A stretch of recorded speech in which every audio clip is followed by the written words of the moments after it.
Para po sa mainit na panahon, nagluto po sila ng malachinesing soup. Yan.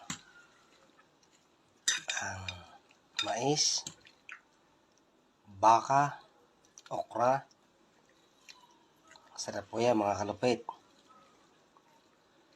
Pansit na mahaba. Lupit ng pampapawis ni Lupit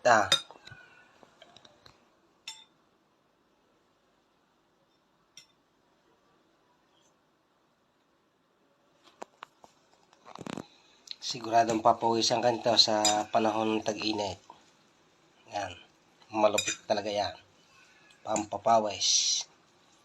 May dahon po yan ng malunggay.